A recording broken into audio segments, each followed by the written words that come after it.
Thank you. I think we've started live streaming now, if you could confirm that. Yes, thank you. Good morning, members of the Commission, non-members attending and anybody watching the live stream.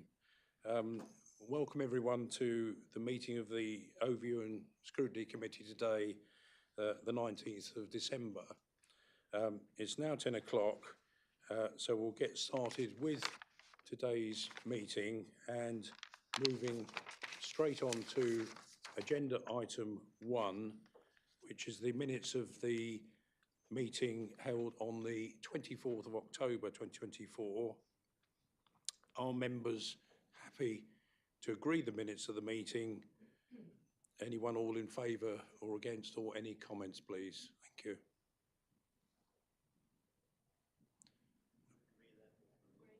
Agree. Thank you very much, those who agree. Thank you.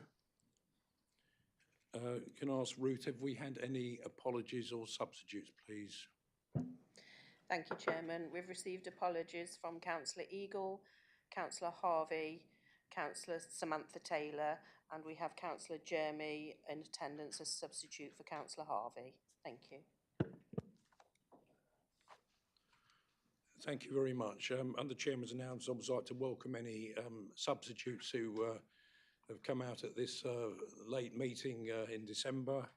Only announcement I have is that I must apologise for my voice, which is halfway through a course of laryngitis. And if I fail at any time in the meeting, the wonderful Vice Chairman, Councillor Nunn, will have to take over. Thank you. Item 4, any urgent business. I haven't been notified of any urgent business or don't propose any urgent business as pursuant to the Local Government Act 1972. Declarations of interest. Can I ask members if they have any declarations of interest on any item on the agenda today? Thank you. No declarations. Thank you. Non-members wishing to address the meeting. I note that any non-members who may be here who wish to address the meeting. Thank you very much. Today on item 7, this is the first time the Commission has had the opportunity to learn more about and discuss and ask questions about the Executive Member for Waste, Environmental Health, Licensing and Sustainability. So we welcome Councillor Helen Crane here today. We're also very grateful that Helen has provided the presentation in advance. This will last at about 15 minutes and Helen will take questions after that. I'm also grateful for members who have submitted any areas they wanted to follow up in more detail today in advance of the meeting, and I'm sure there'll be further opportunities after the meeting that we may want as a Commission to review in later stages as we go along. So I now invite Councillor Helen Crane and her team to present her report to the Commission. Thank you, Helen. Chairman and Commission, thank you for inviting me in today to speak and answer questions on this portfolio. There is much to get through, so with your permission, myself and officers will be happy to take questions at the end. It is not my intention to read what is on the slides, as the Commission have already seen them. Ruth, can I have the first slide up, please?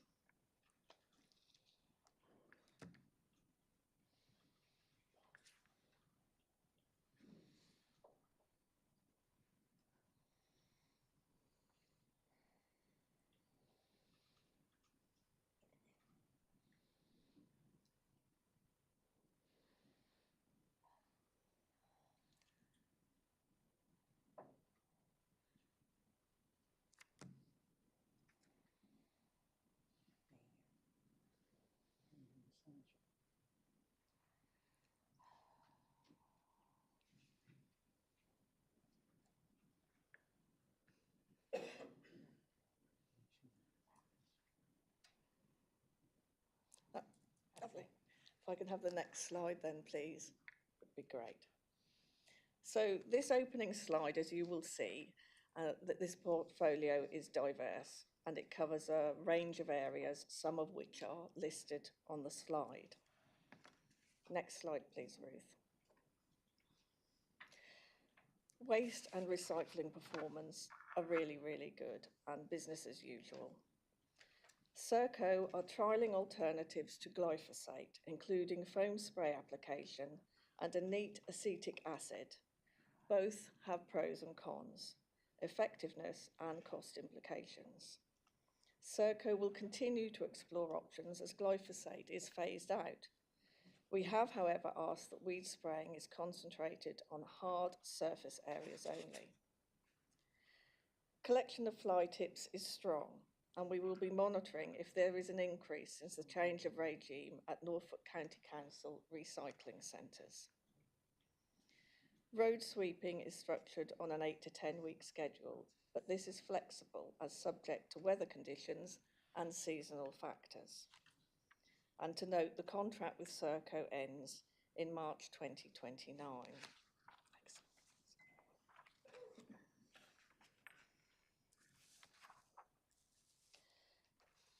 Trade waste. The key figures are on the slide, and you will see that this waste stream is now performing well. There are challenges as competitors are using more aggressive techniques to win customers, instantly matching or undercutting our price.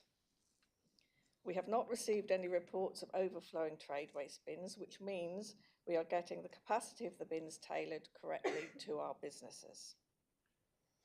All businesses with 10 or more full-time employees are legislated to have a food waste collection from April 2025. And we will be offering a food waste collection service alongside our trade waste service. We have been trialling this food waste collection across a variety of businesses to see what that will look like. And in preparation, we are in the process of procuring a vehicle, engaging with businesses, current customers, and working with Serco to plan the operation. And to note, in the year to 2024, we collected 360 tonnes of recycling from businesses. Next slide, please. Waste reform. There are significant changes coming down the line in waste, as you can see on the slide. The EPR, or Extended Producer Responsibility, aims to shift the burden of managing packaging from local authorities to producers. Full implementation of this will be in 2025, and the DRS Deposit Return Scheme will be launched in October 2027 for single-use drinks containers, providing financial incentive for consumers to return drinks containers for recycling. Funding for food waste legislation means that as a collection authority, we will have to collect household food waste from April 2026.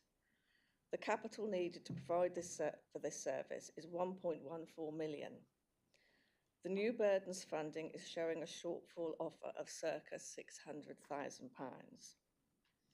EPR funding has been confirmed as £2.137 million. We understand that we are likely to get some transitional funding for food by March 2025 and revenue funding by March 2026, but it is not clear when the amounts will be announced. We would like to continue to collect card and paper commingled in our black bins and not separately, but we will need to complete a written assessment to evidence why we think this would be best practice for our residents. At present, our commingled contract with the MRF runs until 2027. This arrangement would need to be reviewed if we cannot commingle all our recycled items. Next slide, please.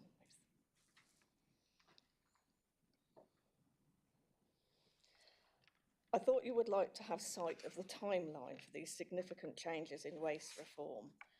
And alongside this are key dates for Breckland, which are March 2027, when our collection fleet is due to be replaced, September 2027, when the new MRF contract ends, and March 2029 our contract ends with Serco.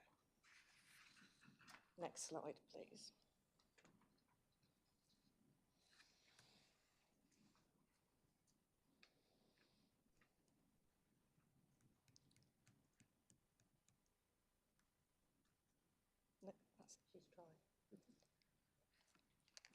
Moving on, and this is quite small because you can see that there's quite a long list. So moving on to environmental crime and enforcement. Breckland continues to be a trailblazer in this arena, and we lead the county in the league table in responses to successful outcomes for environmental enforcement.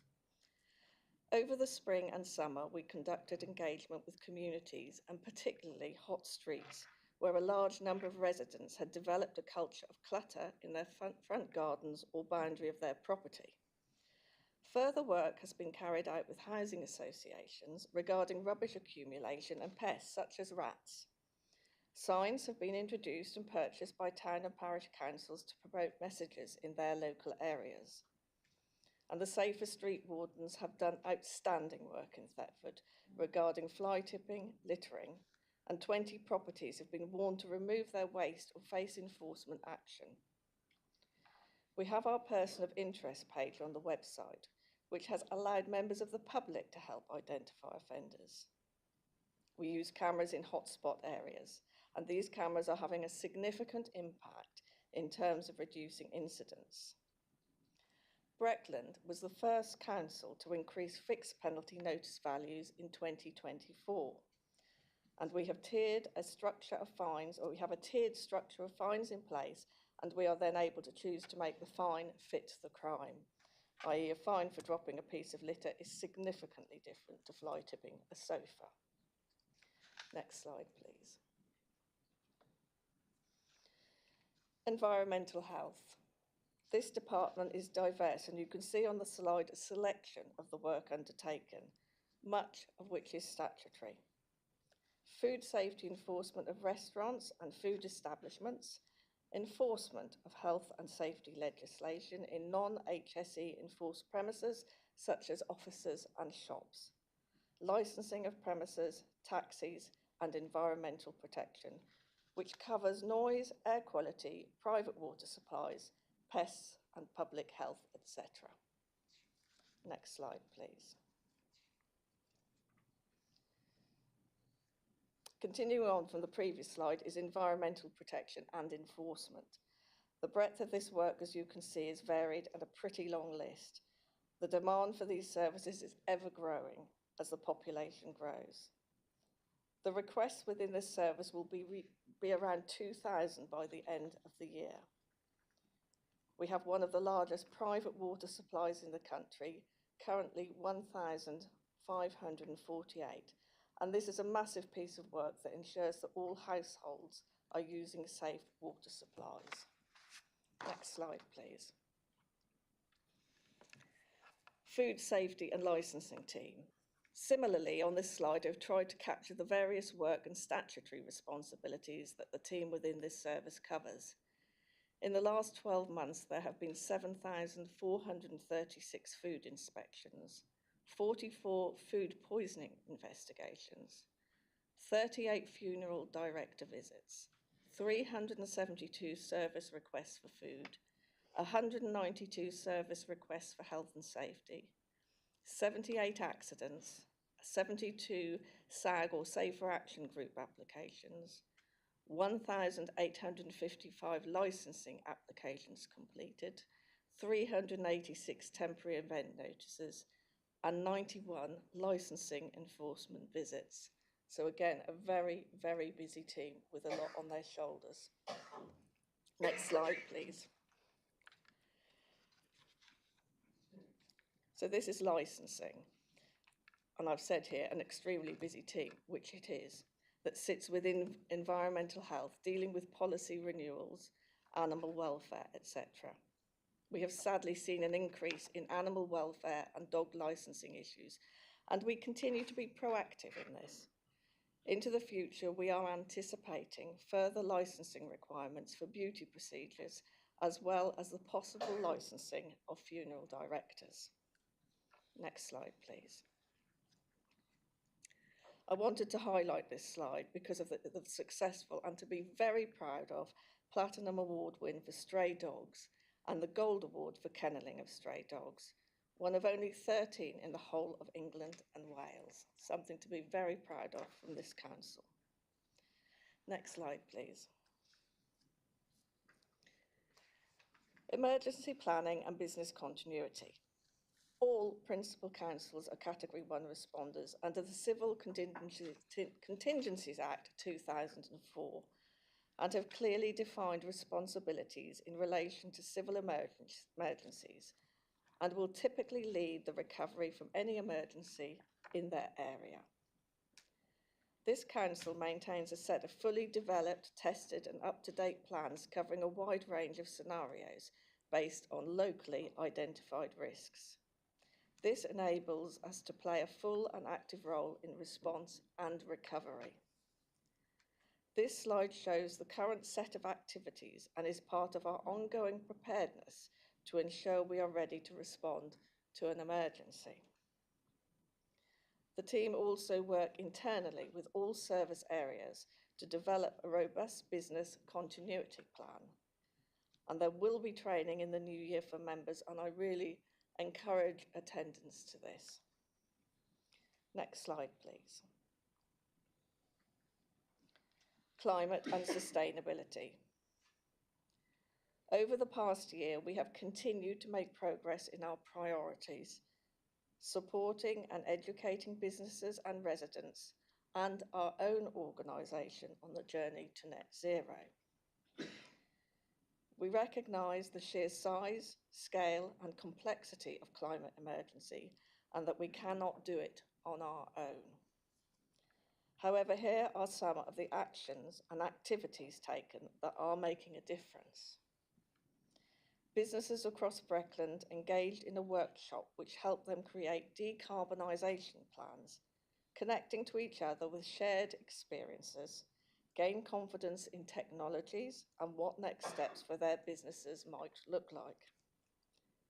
Thanks to funding and partnership with Opporgy, 15 businesses now have actionable plans to reduce their emissions. Additionally, we have promoted and funded the Zeller app to help small businesses identify and lower their environmental impact. Opporgy have also developed a net zero pathway for Thetford, funded by the Norfolk Investment Framework. This plan will help the community understand and address the challenges in reducing greenhouse gas emissions and outlines actions needed to achieve net zero. We collaborated with the National Trust at Oxburgh Hall and funded the planting of 2,400 trees.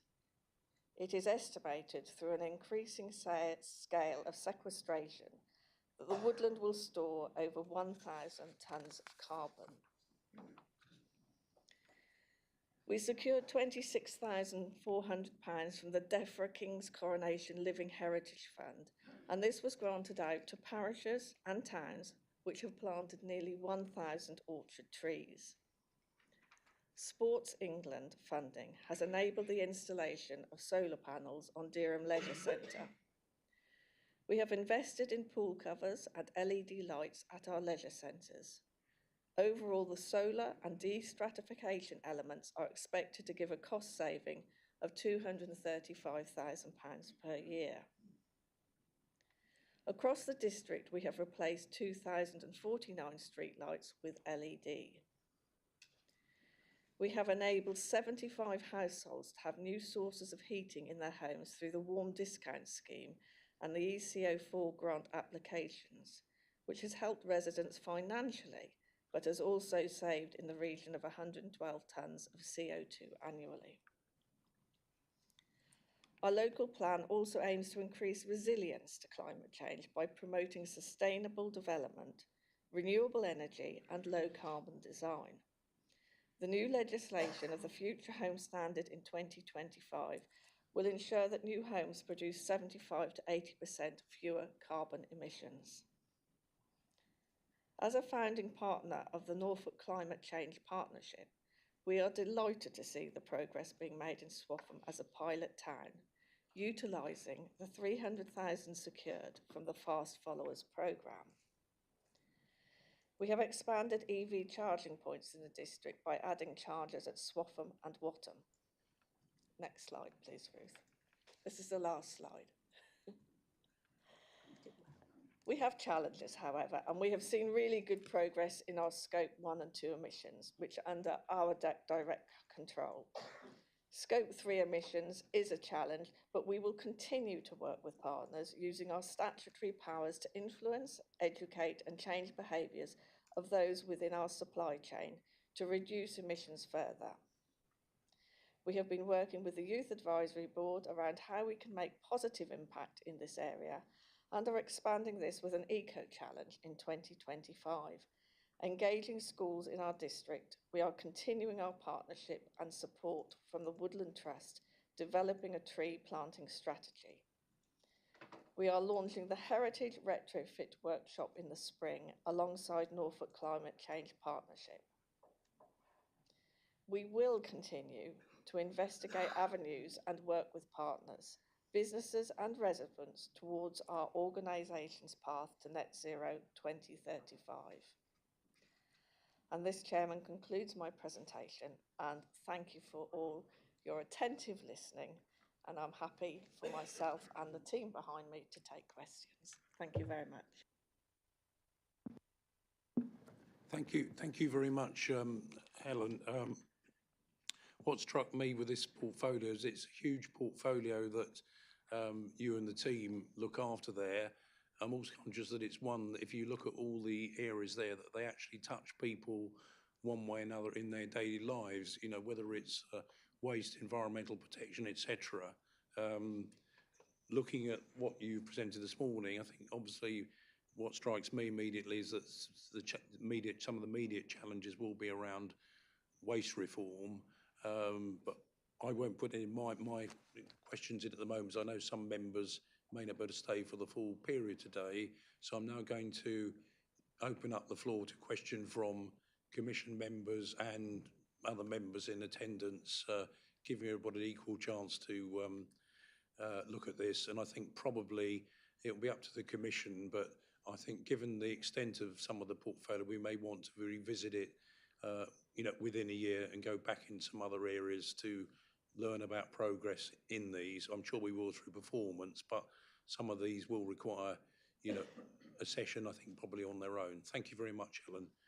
So I'm now going to ask members of the Commission if you have any questions, please, for Helen Crane. Thank you. First, Peter Wilkinson and then Robert Kybird. Peter. Thank you, Mr. Chairman. Yeah, just following on from what you said, really, not really got a question, if you'll forgive me. But thanks for a comprehensive depth in look into your portfolio, and it shows the depth of what the taxpayer get for their money, if you like, we get for our money. It's not just a matter of emptying the bins, keeping the lights on. So, like the Chairman said, this does affect many residents, and we are there for them, and it's really good to see that. And also you mentioned how busy the team are, and over the last few months I've had lots of inquiries from residents for environmental health and licensing, and the team have always been there at the end of an email within hours of answering that for me, even though they're very busy. So congratulations to you all, really. Thank you.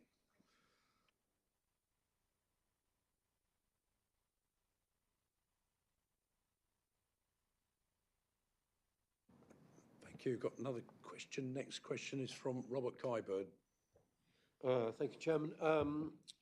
Under the heading of environmental protection, could you expand on the process for abandoned vehicles, and does that involve liaison with DVLA to prosecute the owners?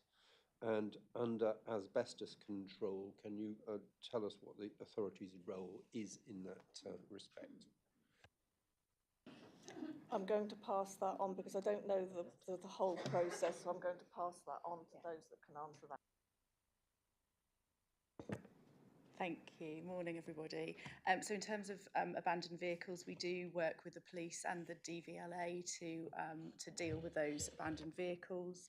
I think we dealt with in the last year 240 abandoned vehicles, and so we've got you know, some good figures and perhaps comparison to other local authorities in regards to abandoned vehicles. In terms of asbestos, dredging my memory as an officer, the Health and Safety Executive have more dealings with asbestos, I guess, particularly around construction sites. We can assess if it's a building that we would enforce for health and safety, but I don't know if you can be a bit more specific with your questioning, please. Normally, asbestos removal is a key area of control, and I don't know who's responsible for ensuring that licensed contractors do the job. Yeah, great, thank you. So, to the best of my knowledge, that's still licensed by the Health and Safety Executive. Thank you. Thank you. Councillor Turner. Thank you, Chairman. I have to state this because I've been a councillor for many, many years, and I know we have to do food waste now. But why on earth, in this day and age, when we've got food banks, community fridges, cost of living issues, are we paying to get rid of food waste when we shouldn't be wasting it? I know it's been done to us, but I remember when William and I were on the waste panel, we had the same discussion then. So I feel better that I've just stated it now. But I wanted to thank you very much, Helen, for a really good presentation. It was so well done. And I just want to highlight two of your teams. So I want to thank the licensing team for the huge amount of work they did with one of the licensed premises in my patch. And I want to thank the environmental health team who've kept Paul Hewitt and I up to date with the avian flu situation. But there comes a but. The way we all work now, with agile working, etc., we don't know a lot of the officers. A lot of the officers don't know us. Your team at the back all know who we are, but new staff won't. So can I please ask for members to be informed of anything happening in their patch, whether it's an accident or like the outbreak of avian flu or whatever, because then when other people, including the residents or local businesses, ask us a question, we've actually got an answer. We're pretty good at winging stuff, but the better we're informed, the more useful we can be out in the community. But thank you all very much. Thank you, Chairman.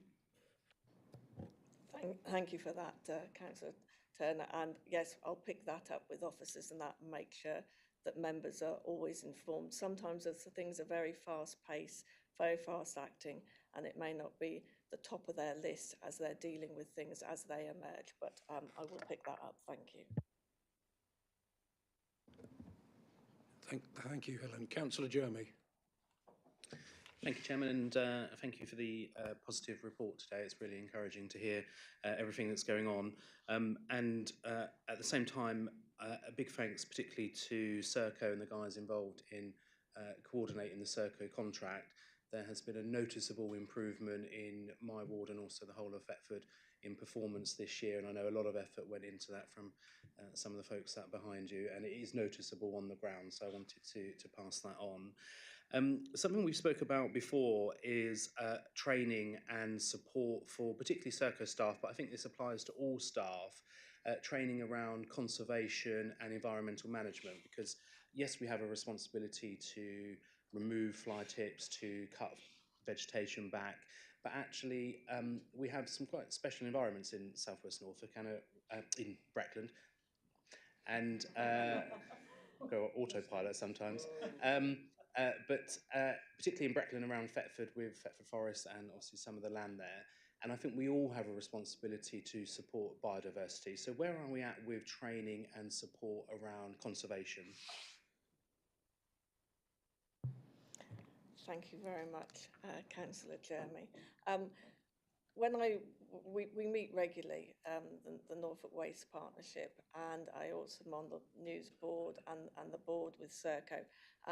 And it's something we pick up at every meeting to make sure that it's you know, one of our top priorities. I don't know whether any of the team have got anything they can possibly add to that for you. Yeah, so in terms of Serco-specific training, they have a quite detailed training programme. So I won't name names, but one of the supervisors for the grounds and streets area is currently doing a qualification in landscape gardening, for example. It is something that they pick up in terms of their continued professional development. And Councillor Crane's right, in terms of the wider conversations around biodiversity and we've touched on weed spraying and those kind of things. They are Norfolk-wide conversations. What I would say is, as part of the Norfolk Waste Partnership, obviously we've got a number of work streams. One of those is around environmental crime, for example. So you'll see quite a lot of comms coming out consistently across the county on those matters, but also as part of the comms work stream, while we're focusing on Christmas campaigns at the moment, there is an aspiration to sort of stretch a little bit further into some of the other areas that affect the environment.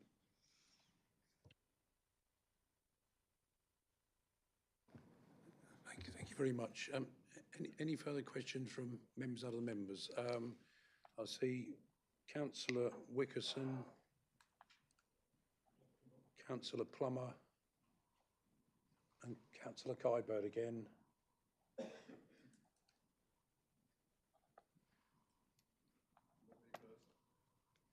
So before we go to Councillor Wickerson, just say a point well made by Councillor Turner about all members being informed of what's going on in their patch, and I know Cabinet members will have seen that. And so thank you, Councillor Wickerson. Thank you. Thank you, Chair. I'd just like to endorse Councillor Jermy's comments about Serco as also being part of that original working party. Very, very efficient. Apart from a small problem I mentioned to Rihanna this morning, we don't have any problems with what Serco do. Thank you for the presentation. I'm jotting down things here, which I always do. Perhaps I shouldn't, but I jot things down. But there was so much information that you were able to give us verbally, and I saw you turning over the pages.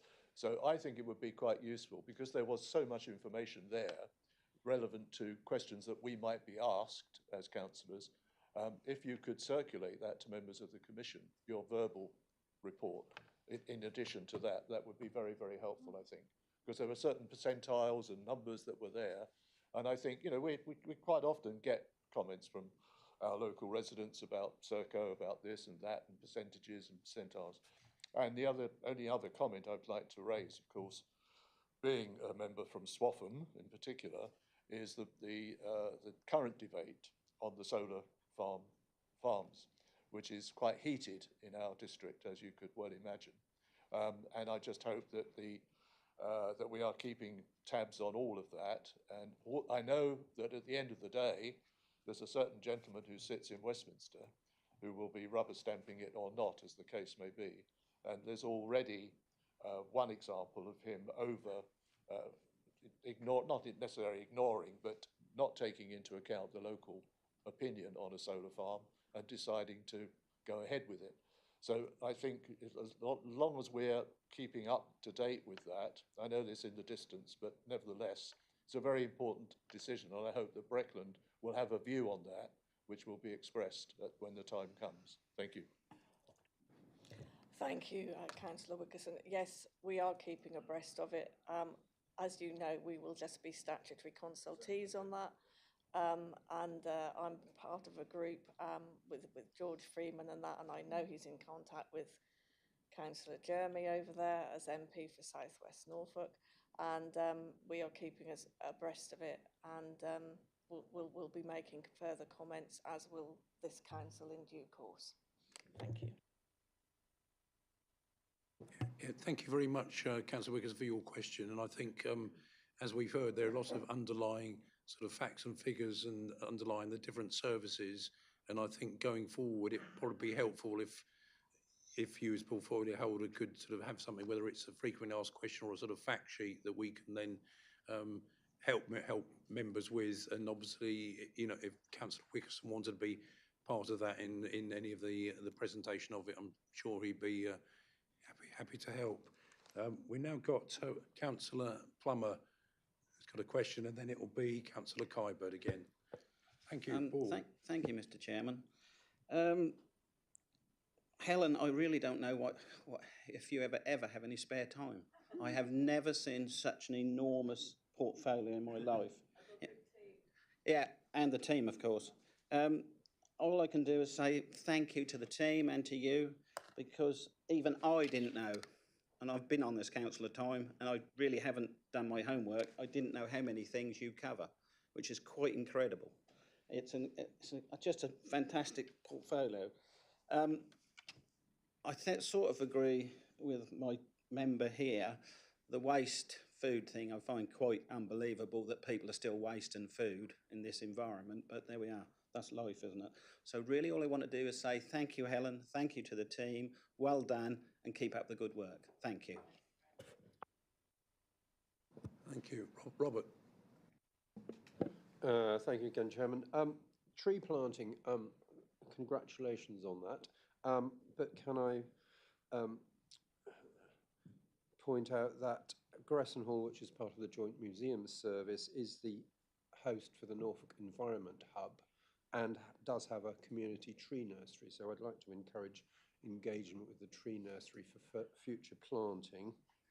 And whilst we're talking about climate and sustainability, it's probably a little known fact that a large solar farm displaces 50 times the amount of carbon than tree planting on the same area. Thank you. I appreciate your comments. I think we have touched base with the tree planting, have we? I'll let Claire speak, but I think we are aware of that, but something I will certainly see as picked. Thank you. Yes, we have, and we will continue to do so. Thank you.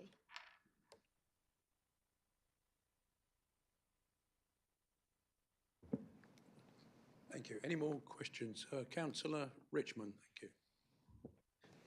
Yes, thank you, Chair, and thank you, Helen, for your report. Regarding licensing, do you know if we've received many reports of drink spiking involving pubs, entertainment venues, and from the police and residents? And if so, how are we potentially trying to tackle or prevent this, please?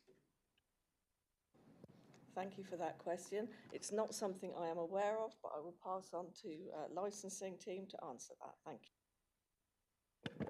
Morning. We work in partnership with the police on matters like this. I haven't got the stats in front of me, so I wouldn't know, I'm afraid, but it's something I can speak to the team about. But be assured that we work with the police on this. In addition, we do have our Ask Angela campaign, which I believe we're promoting again at the moment, which is kind of linked to that and kind of safety when you're out and about in licensed premises, where you can kind of flag with the bar staff that you might be in a difficult situation, which is obviously quite linked to that. But I can try and find if we've got any stats in relation to spiking. Thank you. Councillor Wickerson. Thank you, Chair. Can I just follow up on the community fridge aspect? I should know, but I don't. How many community fridges operations do we have in Breckland?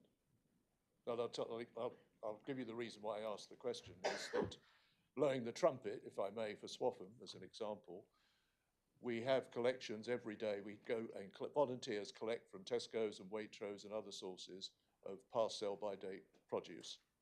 And most of that goes, what doesn't go, goes at the end of the day, goes to a local pig farmer and chicken farmer. So there's absolutely nothing going to landfill at all out of our community fridge in Swaffham. And it's such a major thing. And I think the question basically is, how many do we have? And if we can produce more community fridges, I think the stuff that goes to landfill will diminish, and the need for the food waste will be diminished. Collection will hopefully therefore be diminished, if that makes sense. Thank you for that, Councillor Wickerson.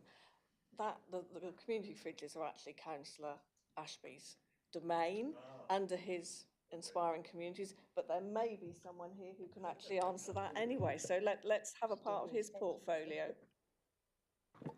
We've actually got 4 at the moment. There's details of our community fridges on our website, but it's something that we're always looking to kind of develop further in terms of creating more if we can. Thank you.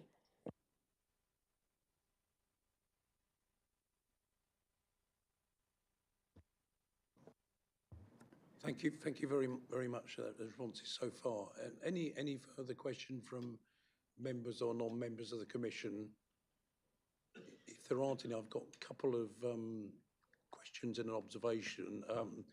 One sort of observational question is I'm making the assumption that much of the stuff around waste reform isn't something that Breckland are just doing because they felt it's a good idea to do, but it's also part of a national directive, so that if anyone's listening or wonders why we're doing it, if you could perhaps confirm that.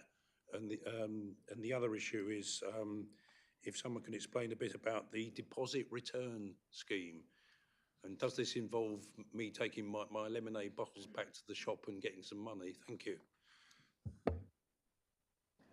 Thank you very much, Chairman. Yes, this is we're not doing food waste collection, etc., because we want to do it, and as has been pointed out, we don't want our residents to have food waste, and that's why we do so much with Food Savvy and the Norfolk Waste Partnership to try and promote people using up their leftovers, etc.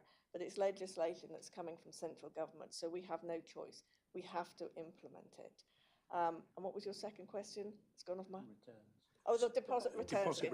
Well, the deposit return scheme, I'm going to let Rihanna explain it because it's to do with big machines and you put your bottles in and you get money out or whatever. So I'll let Rihanna explain that. Thank you. So the deposit return scheme is something that was originally sort of designed to come in online at the same time as changes to the simpler recycling around separate collections of materials. It's been delayed. The details are still not 100% clear as to how it will work. But essentially it will be some kind of scheme whereby you can return materials to sort of central locations so that they can then be processed as a single material, and then residents or the purchasers effectively will get some kind of payment back or trade in. The detail is just not out yet for that scheme. There was something similar sort of trialled in Scotland, and that was delayed significantly as well. I think what we'll find at the moment is once we understand the impact of collecting the recycled material and understand how that is sort of funded through the whole EPR scheme, it will be interesting to see what materials are definitely going to form part of that deposit return scheme, because obviously lots of those materials we already collect at curbside. I think it's designed a bit more about recycling on the go. So if you're, out on the street or whatever, and there's recycling machines, if you like, at various locations, but the detail hasn't come out from government yet. Thank you. Are there any more questions? If not, Councillor Kybert again. Thank you. This is my final question. On the subject of licensing, are vape shops required to be licensed? Because I note a large seizure of illegal vaping supplies in Thetford in the last week, and which covered, I think, 4 separate premises. Thank you for your question, Councillor Kybert. No, vape shops aren't required to be licensed. We work with trading standards and the police, and hence you've seen what we do in partnership, but ultimately they don't have to be licensed. Do you have anything to add to that, please? Not really. The only thing to add really is obviously if that business happens to sell alcohol as well, then they would be licensed. But as Councillor Crane says, we do lots of proactive work, including something you might have seen recently with the police, where a large number of illegal vapes were seized last week in Thetford. So we're always doing that proactive work, and we have got plans to do more in that space, because it is obviously an area of concern. I think Rihanna might just want to update around some legislation around vapes as well, if that's okay. Yeah, so around the waste reform and simpler recycling, one of the pieces of legislation that's gone through is to ban single-use vapes. So I believe that that's come into force. This will come into force next year. So that should reduce some. The primary concern for that was around littering, but obviously it has that secondary benefit around some of those shops that aren't currently licensed.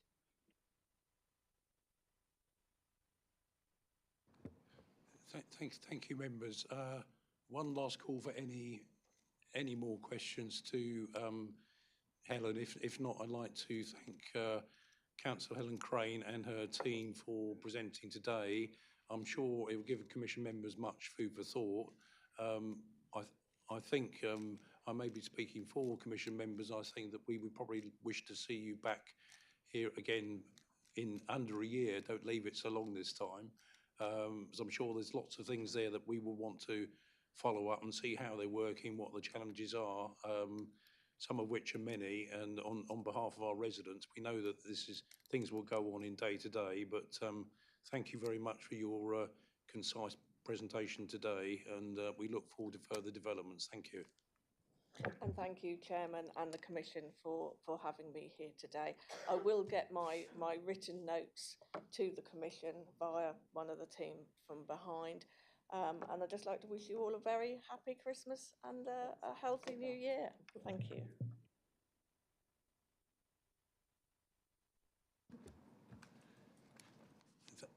Thank you very much, members. We're now going to move on to the next item on the agenda, which is Q2, the Finance Performance and Projects Report, which I think has also been to the Cabinet and the Audit and Governance Committee, which sadly I wasn't at.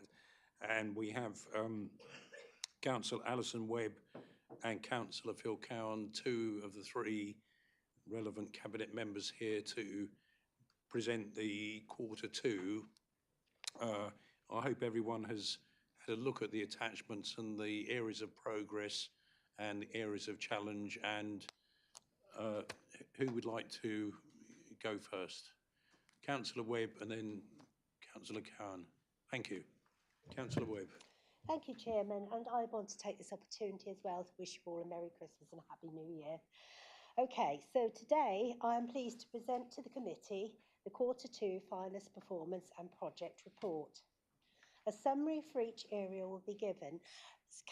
Chairman, do you want me to do performance, and as I'm speaking for Councillor Hewitt as well, do you want me to carry straight on or do you want me to stop in between?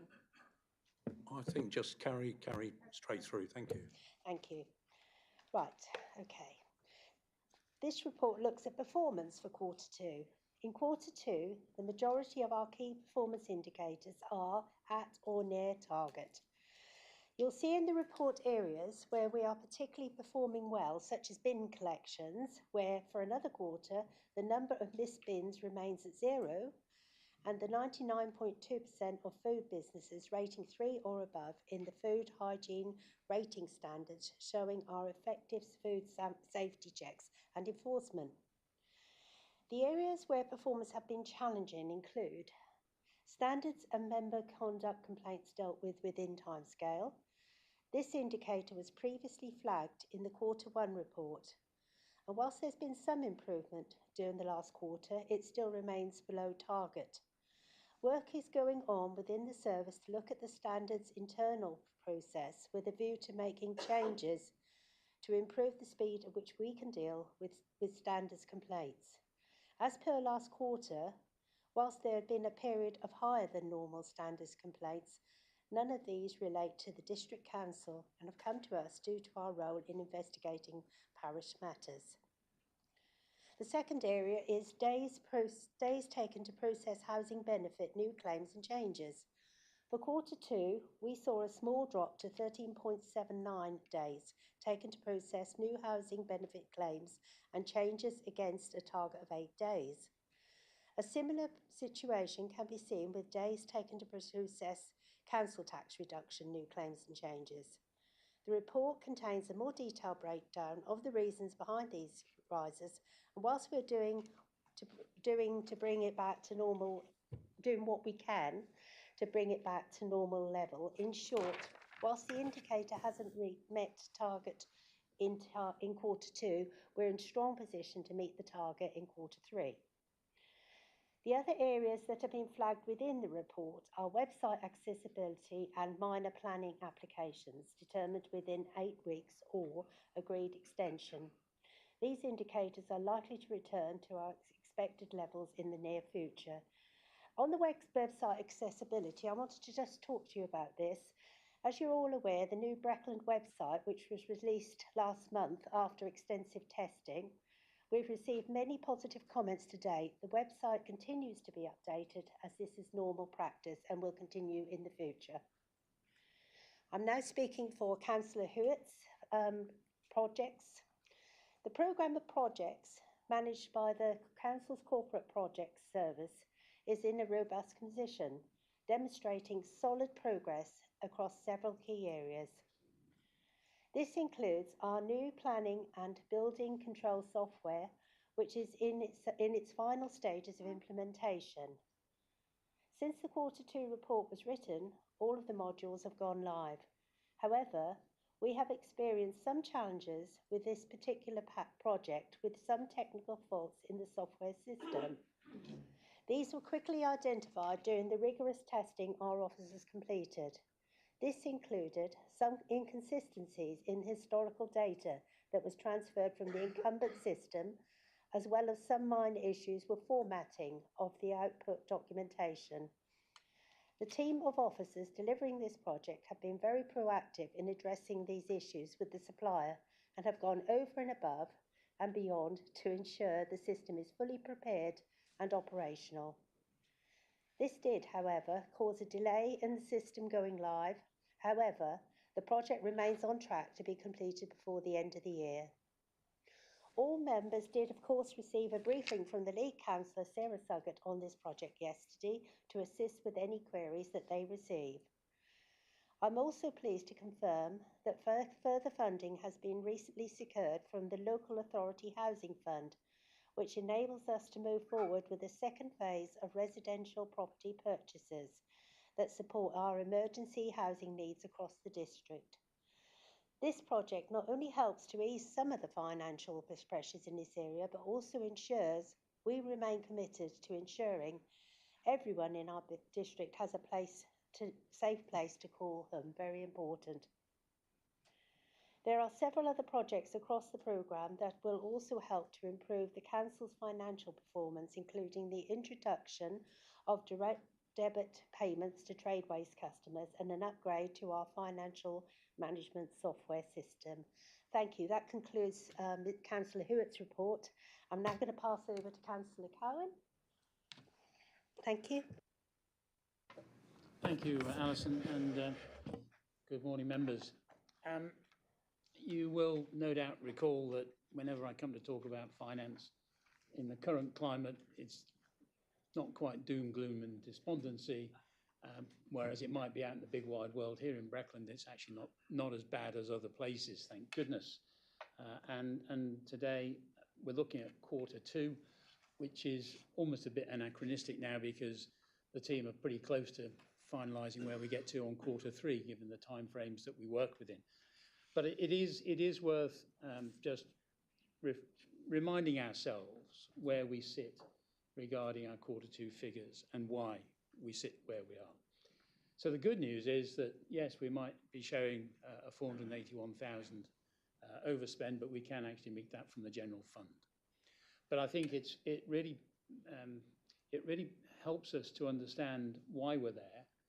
And the reason why we're there is not because this council does anything wrong or is inefficient or fails to undertake some of its statutory duties properly. It's because of matters completely outside of our control. And if we can just link this report a little bit back to Helen's presentation on waste. She talked about the forthcoming food waste that's going to be imposed on us. And in the same way, we've had additional costs imposed on us by County Council. And that amounts to, in essence, a £603,000 hit to this council. And that comprises, when you look at Table 2, the significant variances, you can see the two items. The first one is the waste collection contract, which is overspent as a direct consequence of the Shipdham waste transfer station being closed, and therefore as a consequence of that, Serco have had to incur additional costs in moving waste around our district. And we have to remember that we are a large rural district of 500 square miles, and anything which erodes our ability to do that work efficiently is a real problem for us.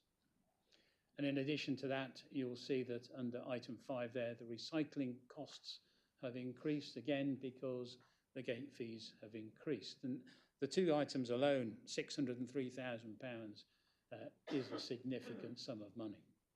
So that's contributing to the challenging financial position that we find ourselves in. Nothing to do with this council. In fact, we're mitigating wherever we can those costs. And you heard in particular the plea, I suppose you could say, from Helen, that we do want to keep our commingled waste, because that contract is absolutely essential for us to maintain a cost-efficient way of collecting recyclables, for example.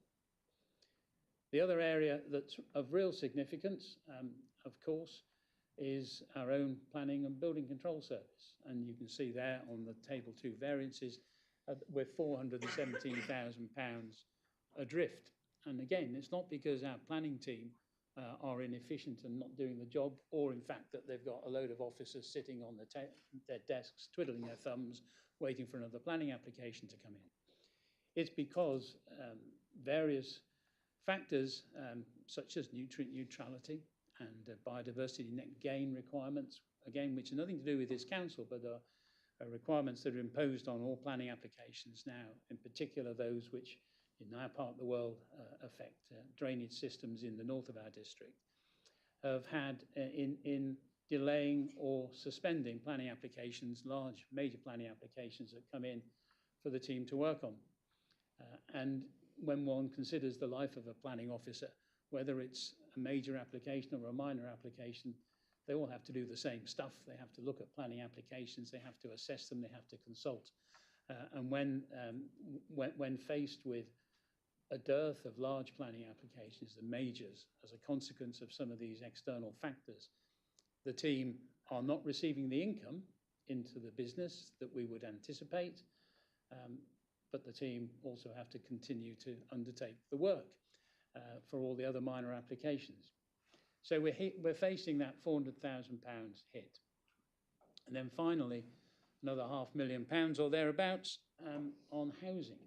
Again, nothing to do with the way we do our business here in Breckland.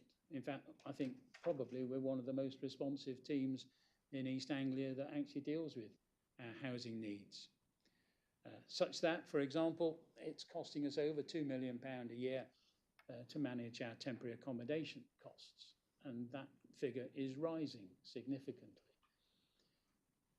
Again, it's nothing to do with us directly. This is because people who find themselves homeless through probably 99% of occasions is through no fault of their own, but factors relating to maybe their landlords or the housing supply, which makes them homeless. We have to deal with them. We are obliged through statute to pick up the tab and work with those folk, most of whom frankly have jobs.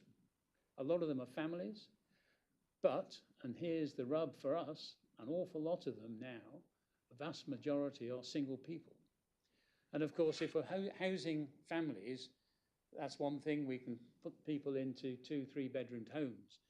If you have single people, the last thing you really want to do is put them into a 2 or 3 bedroomed home, because that takes away a valuable asset which could be used for a family. And families are very important because they have children. Children go to local schools. We don't want to break the families up, because that creates more hardship and more stress and anxiety. So again, we're faced with that huge cost, which wasn't budgeted for when this budget was put together 12 months ago. There are some positives, however, and you can see towards the end of table 2, there are a number of figures in red with brackets, which is always confusing to most people, but figures in red with brackets means it's good news. And the one I want to draw your attention to is line item 16.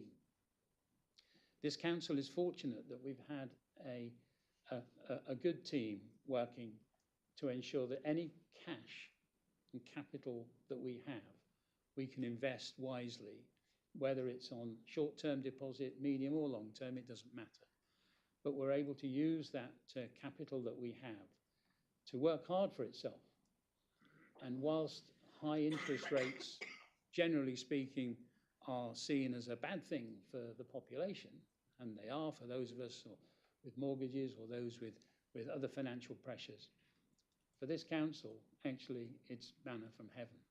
Because as you can see, in Q2, our corporate finance team have generated £700,000 of income, and that income has come from deposits, which we've been able to make at a reasonably high rate of interest. And ironically, an awful lot of those have been to other local authorities who are short of cash, and they need the cash to balance their books. And because of the rate of interest which we're able to secure, we're able to mitigate some of the costs which we incur, as you saw earlier. And I think I don't know if the Bank of England has yet pronounced, they're about to, but interest rates are likely to hold up at 4.75% as a result of the Bank of England meeting today. And if that's the case, then we can see that our returns on our investments out there will continue at the level that we have here. A level which I would point out that this time last year we never anticipated we would be seeing, because interest rates were on a downward trajectory this time last year and we were projecting forward. So all in all, this council finds itself in a position where we can balance the books at Q2, despite the fact we have £481,000 potential overspend. And I would just like to come back to a point that Alison made on the performance on housing benefits and such like. One of the reasons, and it's explained in the papers before you, one of the reasons why we took a dip in the target figures was largely because of the migration nationally to universal credit, because that's put a huge pressure on the team at ARP, and they've responded very well. And Alison's absolutely right to say that when we get to Q3 figures, you will see that those days to deal with those particular applications have come back under control, because there's a bit of a steep learning curve, frankly. But it's not all doom and gloom and despondency here in Breckland, I'm pleased to say. We are managing the finances well. We're dealing with those external pressures. We are hopeful that in the fullness of time, we will receive some new burdens funding. But as you will appreciate, and the member opposite for Breckland or South West Norfolk will be very well aware that there will be a shortfall in some of those new burdens funding when they come out of the Whitehall machinery, but we will do what we can to mitigate those shortfalls. Thank you very much, Chairman. Thank you very much, Councillor Webb and Councillor Cowan. Having sat through obviously a large number of these presentations, particularly governance and audit, where we've had internal audit, some of the challenges are the same, and we've also got other things that have happened recently. We talk about building and planning control with the new MPPF, National Policy Planning Framework, and the guidance coming out.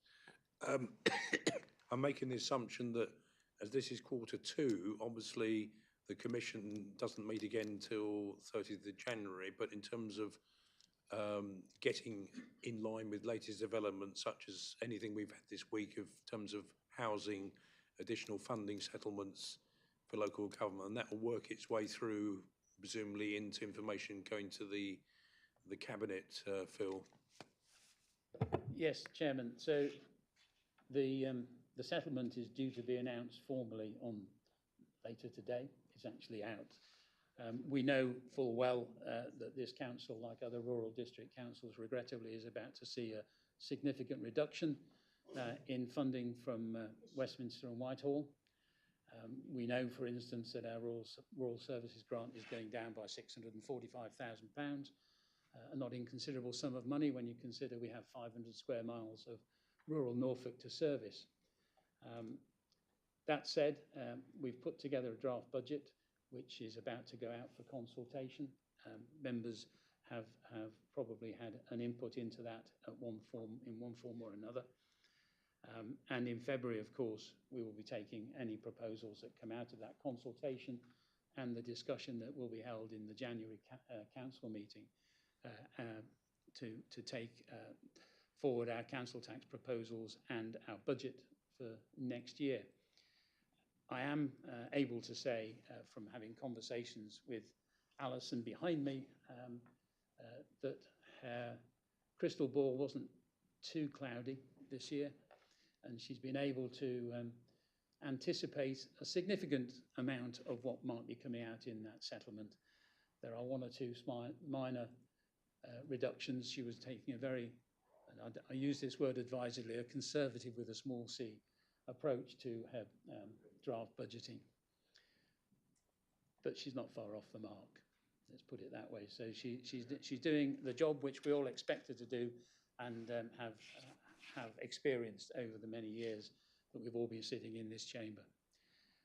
So there will be changes to announce to you, Chairman, as we go through January and February. But I rather hope, unless there's another sort of something coming left of field at us, which no one's anticipating, that we will be in a reasonably sound position to go forward into 2025-26. Thank you. Thank you, Phil. Any questions for Alison or Phil? Councillor Kybird first. Thank you, Chairman. A question for Councillor Cowan. Did I read somewhere that planning charges were going to move to a cost recovery model? And will that have any benefit for this authority? I'm not entirely sure, if I'm honest. I know there's been a lot of discussion, and you might well ask the gentleman sitting in front of you. He probably knows more than we do on this matter. But I don't know the answer to your question. I'm sure who's behind me? No one's behind me from planning, are they? Alison might know, but I'm not sure. Thank you. If they do come, then yes, we will be able to recover full cost, because we don't recover full cost with the planning fee schedule that sits there at the moment. Quite the opposite, in fact. Thank you. I think I can't really add much more to that. If it does come through, as you say, it's been mooted in that policy. If it does come through, it will be a benefit to our budgets because we will be able to move to cost recovery, as Phil says.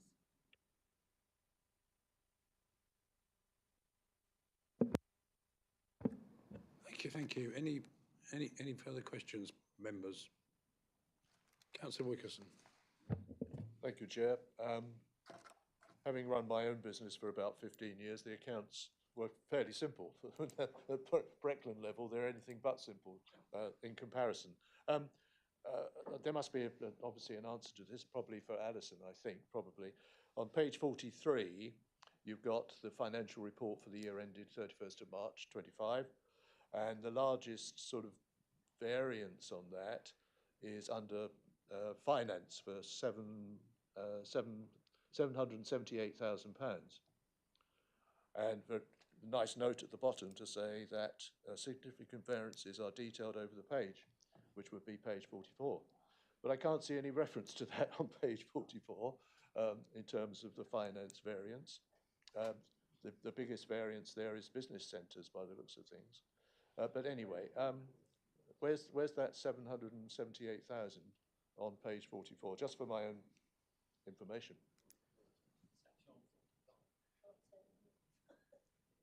Oh, sorry.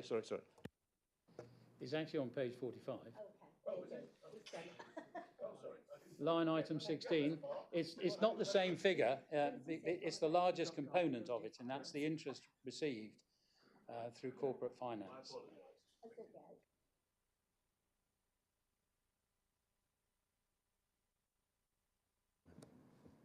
Councillor Jeremy. Thank you, Chairman. Phil, if you could just help my understanding. Table 2, where it talks about planning and building control, the narrative talks about income shortfalls, and you did sort of touch upon this in your introduction. Ordinarily, income obviously is in red, and I was trying to understand the variance because it's in black and it would suggest that it's an increase in costs, but the narrative says it's an income shortfall. So I was just trying to understand the difference there. I'll let you deal with that point first.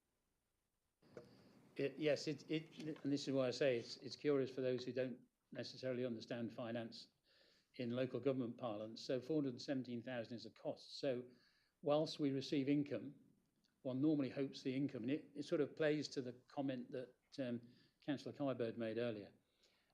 We receive planning income as a result of planning applications that are made. Regrettably, the planning income does not meet the cost of providing the planning service. The planning service is sitting there doing its job. Everyone's working pretty hard, but the level of fee income they're receiving because of the significant number of major applications that have not been submitted and which were anticipated. When we put budgets together, like this time last year, we were looking at forward workload of planning applications hitting this authority based on historical trajectories. And unfortunately, those external factors such as the increase in requirements for biodiversity net gain and nutrient neutrality have had a negative impact on the number of applications coming in. Not only a negative impact, but with biodiversity net gain, there is a significant shortage of ecologists out there in the wide world who are able to look at these planning applications and all the work that goes into them. And as a result of that, the costs that we've incurred have not kept pace with the income that we've been receiving as a planning service and building control service, but largely it's planning because it's major applications which are not coming in. They're beginning to, there's been a little bit of an increase over the last month or so, but nothing like that which was anticipated this time last year when we were putting the budgets together. Thank you, that's helpful. Just ordinarily income and expenditure variances are sort of separated out, whereas that's sort of a presentation. Looking at it, it would suggest the costs have gone up, but that's fine. I just wanted to comment on the sort of housing aspect because you highlighted table 2, number 2, number 3, number 4. I mean, these are huge costs for this district. Lack of income from not building homes, additional costs for housing and homelessness. And I just hope people reflect on that when we talk about housing in a wider sense. We are desperate for additional homes in this district, particularly 1 and 2 bedrooms. And as much as I appreciate the concerns about house building and, you know, we choose to live here because we have a wonderful environment, I completely get that. But if you look at it from a financial point of view and from a need point of view, it's clear we need additional housing. I don't think anyone disagrees with you in this chamber. You might find different answers when you talk to members of the public around the district, but it is a real problem for us. And we are not, as you well know, we are not a housing provider directly ourselves. We rely on others to do so. And just refer back to the previous comment about the shortfall in major planning applications. And those major planning applications generally are residential applications, as we know, and we rely on those large applications to deliver affordable housing proportion of the overall market value houses. They're not coming forward, so therefore we lose out. And also, of course, house builders tend not to like to build smaller houses because the unit cost of building a small house is not vastly different from building a bigger house. But their margins are eroded as a consequence. And it's something that our new planning aspirations are as a council, that we want to encourage more people to build appropriate housing in the right location. Regrettably, as you well know, when we get to the stage where we don't like some of the sites that are being proposed by house builders because they might actually have negative impact on the environment, they might be sitting in areas which are subject to flooding or whatever else it might be, we refuse them. And if we don't have a 5-year housing land supply, which we do at the moment, but come next year we won't, we're right on the cusp, we'll have housing imposed on us in the wrong places again. And there won't be the sort of houses that we want in the right place. So it is a real challenge. And I know members opposite are going to say we've no longer got the 5-year housing land supply, I suppose. Yeah. because of the new MPPF and the increase in numbers that we're now having to face, which is 917 per year compared with 600 odd. And it's a real challenge, but you're probably in a better place than I am to be able to influence that, Terry. Thank you. Councillor Kybird, I will take your question, and then Councillor Well, whilst we're talking Webb wants to come back. houses and planning, the MPPF reduced that number to 903, but it's still a huge increase. But given the past behaviour of developers, now that we no longer have a 5-year land supply, can we expect an avalanche of applications?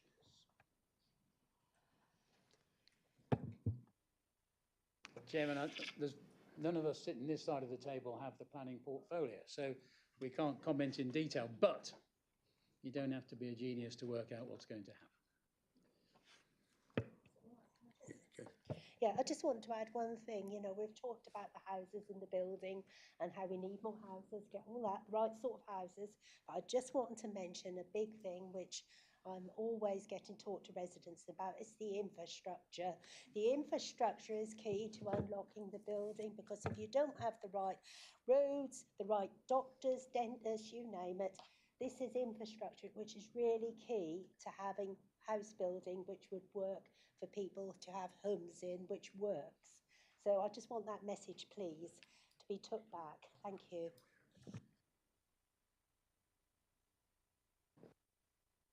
Thank you, Councillor Webb. If there aren't any more questions, I know that housing is a major topic on its own, and obviously there will be, I'm sure there'll be extensive briefings around the housing issue, both for those who are on the planning committee and also how we go forward with the MPPF, and also the issues which Councillor Kybird's raised around the supply. I see Councillor Nunn and then Councillor Turner.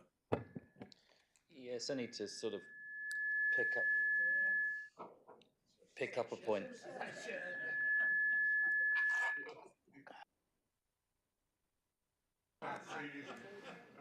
Yeah, okay. I don't know.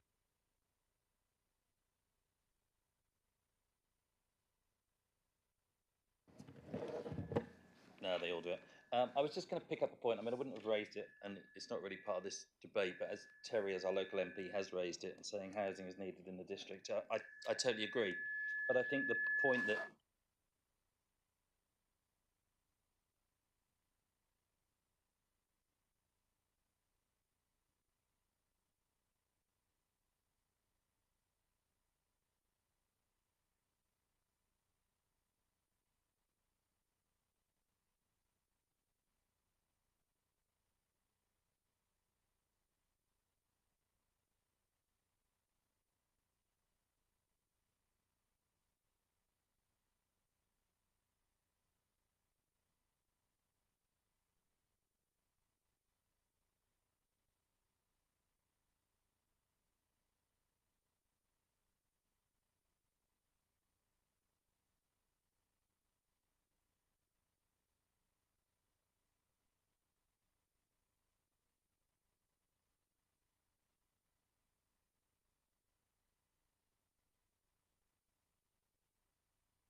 Turner.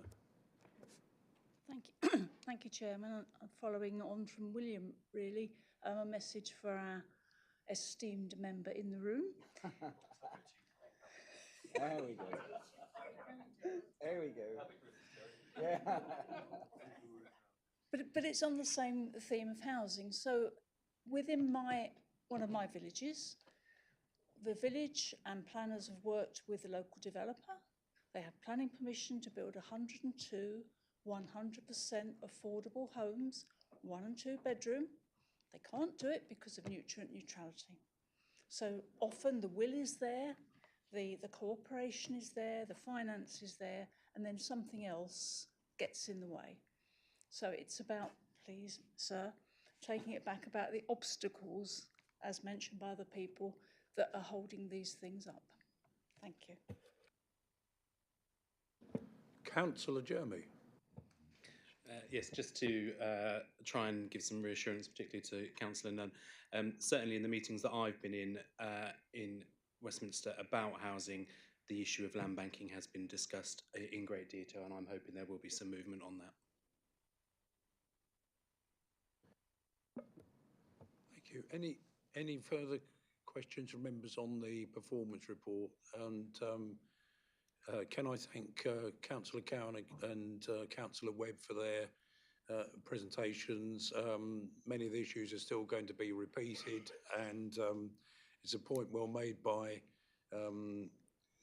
councillors around the room, including Councillor Jeremy, about land banking. And having read the MPPF, obviously there's work going on there to look at penalties that may be applied where people apply land banking, which we will obviously do our bits we've always done in Breckland in getting sites to come forward, but this will be another area of persuasion, shall we say, going forward, and we can only hope with interest that we get more houses with the infrastructure and that are affordable and of decent design and quality going forward. So thank you very much, members, for this particular session. Thank you, Alison and Phil. Thank you.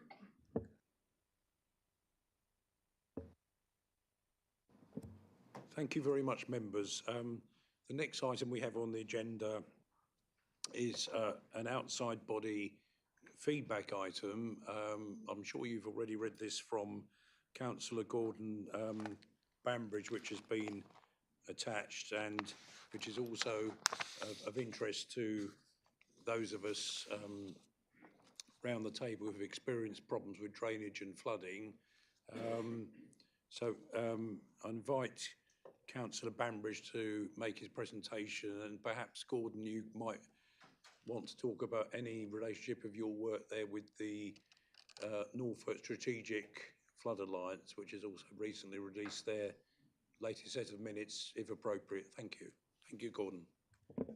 Well, thank you, and thank you for the opportunity to speak. You have the report before you. That is the report on the ADA conference last month, where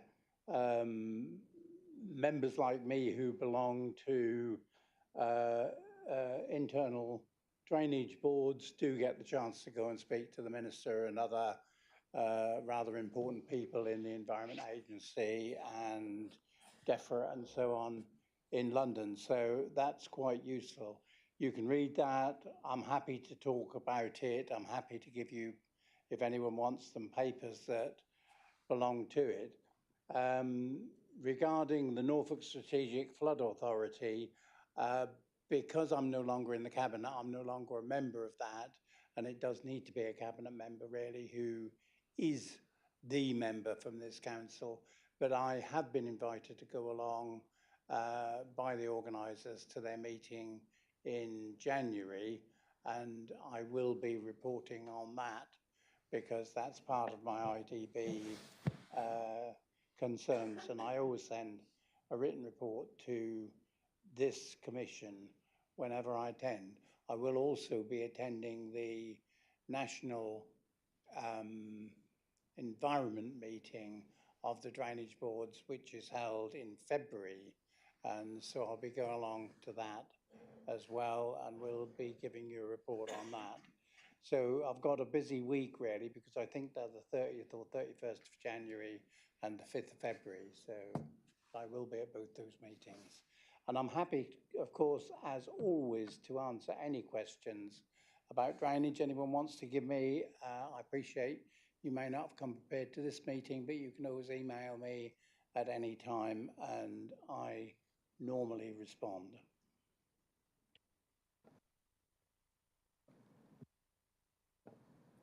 Thank you very much for that, for your report, Gordon, which I hope everybody's read with interest. The drainage boards and those associated areas are very much neglected area, and with all these things, when we neglect these things at our peril, and then we get reap what we sow later on with flooding and blocked drains and so forth. If anybody has any questions for Gordon, please raise your hand.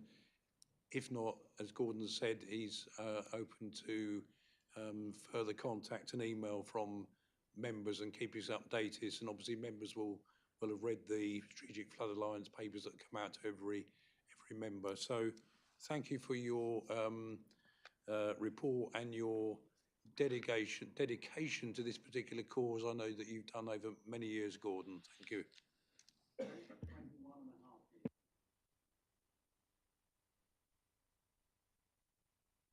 Councillor Wickerson.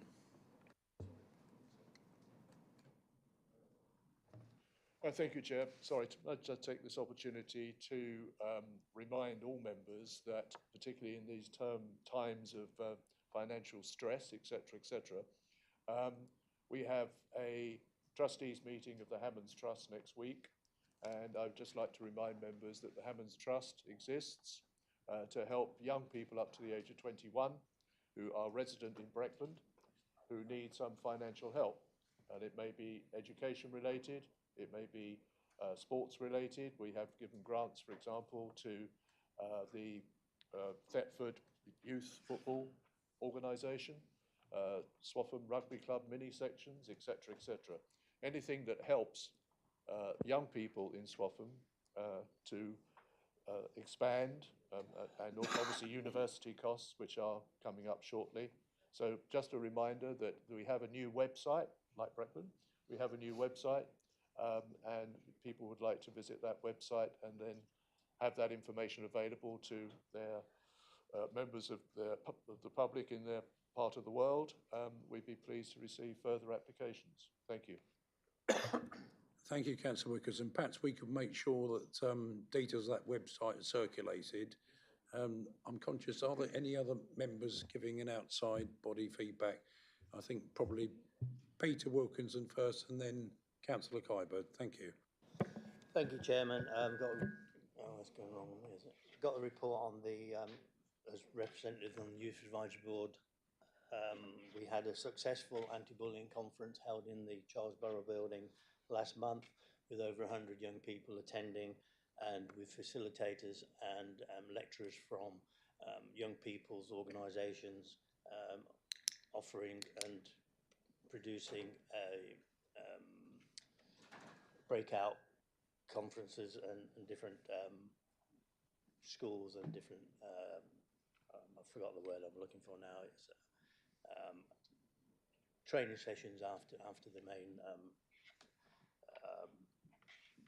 project was raised. And also with the YAB as well, we've just been successful this week in having the Watton Mugger skate park, I should say, passed by the planning committee, and that was a 5-year campaign raised by the young people, YAB members of Watton, where they designed it and worked with the councils and the sports centre to have its location finally at the sports centre. Breckland's representative at the QEH, the QEH has now just opened a new unit for end of life, which is a tranquil, dignified area with 24/7 nursing care. That's just a nice unit. I've been open for that. And they also were involved with the first robotic assisted surgery, which enables surgical teams to perform minimal invasive procedures with greater precision, improving patient outcomes and reducing recovery times. This means shorter hospital stays and a faster return to everyday life for patients. And this will be open to other patients right across Norfolk and outside Norfolk, East Cambs and Lincolnshire, to have this support of this new surgery. Thank you. Thank you very much, Peter. Very good news about the skate park in Watton, which I know people have been campaigning for many years before I was a councillor. Councillor Kybird. Thank you, Chairman. I'll firstly report on HOSC. There was a special meeting to discuss the proposed closure of Toftwood Medical Centre, and Councillor Webb spoke at that. The recommendation from HOSC was that the Secretary of State be invited to call in the decision, but on the 10th of December, the Integrated Care Board approved the closure. So that is not a good outcome for a problem that everyone saw coming and nobody managed to produce a solution for. And the HOSC member briefing arrived during this meeting. And so the other good news is that the Greater Norwich Growth Board has unanimously agreed to progress the project for a funding for a dentistry school at UEA. So they've allocated 1.5 million towards that project. We are known as a toothless society in Norfolk, and perhaps that will improve matters. Also reported here is that the QEH has appointed a new interim chair of the board of directors, Andy Wood, OBE. And then I'll go on to Joint Museums Committee. Last week, Ancient House celebrated its 100th anniversary. It was gifted to the town of Thetford by Prince Frederick Dulip Singh, and that formed the basis of the lottery funding we obtained for that of 197,000. Additional funding came from the Friends, Thetford Town Council, Breckland Council, and that will enable a programme of events running through to February 2026, which will be the 100th anniversary of the death of Prince Frederick. I also had a briefing from what was Share Museums, but Norfolk is now hosting the support for the independent sector across the whole of the southeast minus London. And just to report that Charles Burrell Museum in Thetford has had 2 grants from them, and I believe that both Watton and Swaffham museums have also benefited from that fund. But it is something I do attend their annual conference of and keep up with their newsletters, but it's a force for good for the independent sector. Thank you. Thank you very much for your report, Robert. I did watch the live stream of the Health Scrutiny Committee at County, and it was good to see local members with, local knowledge and speaking up for residents. Thank you. Councillor Turner. Thank you, Chairman. It's not technically an outside body report, but I couldn't think where else to say this. Just as advice for members, we have sent it out, but in Shipton we discovered that Anglian Water had been charging for disposal of surface water for back to 2017 that was not appropriate, and we've had over 600 refunds there just in our village. So we did send a message out to members, check in your other parishes, because it could well happen there. So it's a bit of good news, really. I just thought I'd slip it in, if that's all right. Thank you very much. It's wonderful what you can achieve once you start sort of digging away on these things. Councillor Kybert again, thank you.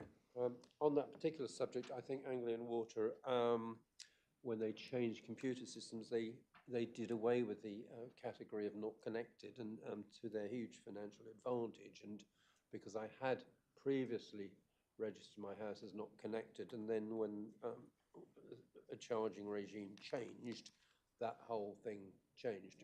It was inept and mismanagement by Anglian Water.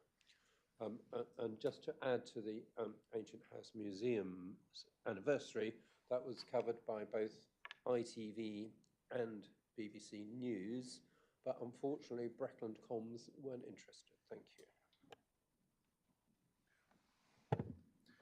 Thank you very much for the outside bodies. Peter again.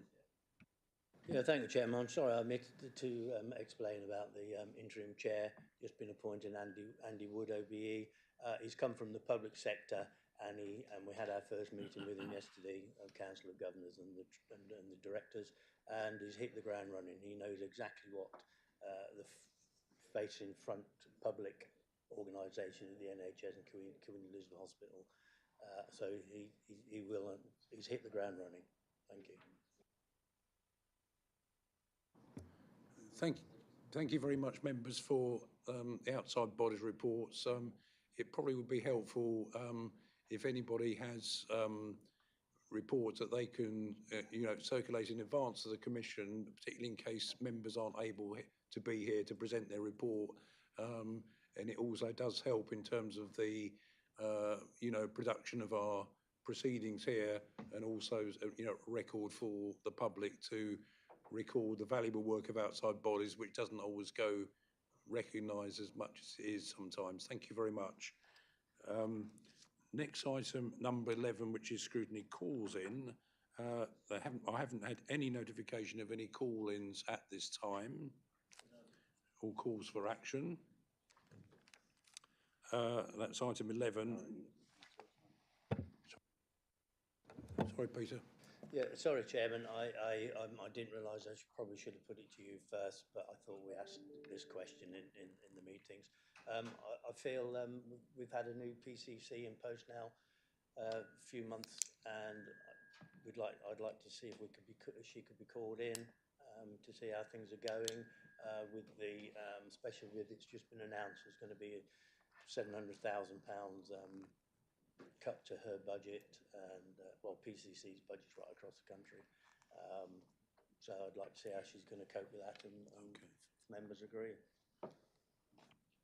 Okay, thank you for that, Councillor Wilkinson. Thank you.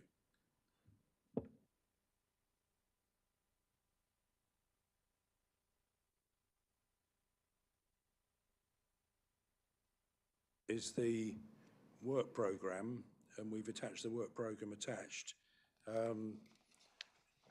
That's fairly straightforward in terms of coming up to our next meeting and meeting beyond, and we've got some particularly even more important issues coming up in January, which is particularly around the draft budget, which is crucial for the council to look at. And also on the 30th of January, we also have the portfolio and the brief from Councillor Clyson, that's particularly around economic development and growth. So those two areas will be key going together. We've got the programme listed up to the 6th of March 2025 next year. If anybody also wants any other items put in that haven't already been raised with the OSC officer, then let us know today or outside the meeting. I know there's an item that Councillor Wickerson wanted raised, and also Councillor Turner. I think it's around about EV charging. We'll discuss appropriate time to put those into the work programme so they can fit in around those scheduled items.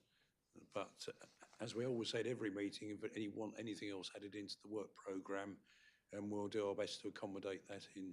Thank you. William. Thank you, Chairman. As local government reorganisation and devolution seems to be front and present, I believe the County Council's got to make a decision sometime in January as to whether they're going to go forward with that as a fast-track scheme. Maybe we should have something on our agenda to actually update members, inform members, dare I say debate, what the future of the districts looks like. It's fantastic that we're doing all this work to save money, but it does seem right at the moment that we might not be here in 2 years' time. So, I'm a great one for spending what you've got while you've got it. So maybe we should debate exactly what we've got and think about what we're going to do to save our communities going forwards. Thank you, William. That's a movable feast. We'll probably know some more details in a year, but we will obviously will take note of the, request by the Commission. If the Commission members are in agreement with those suggestions, we'll take those on board. Any other suggestions to the work programme? Okay, thank you very much for those suggestions. We've got the work programme's attached, but if anything does occur to members outside the meeting, then please get in touch with myself as the chairman and also Ruth, our officer, please. In any particular areas where also, I think we mentioned earlier that you want more detail from particular presentations that we've had here at the Commission, or anything where we want to see something in more detail, as we mentioned with Councillor Crane's item earlier. Our next meeting, as we've said, is going to be on the 30th of January here in the Anglia Room. And I would just like to take this opportunity to thank members and non-members for their attendance today, and wish members and anyone watching, public or other councillors, a safe, healthy, prosperous and a happy seasonal break, and look forward to seeing you in 2025. And with that,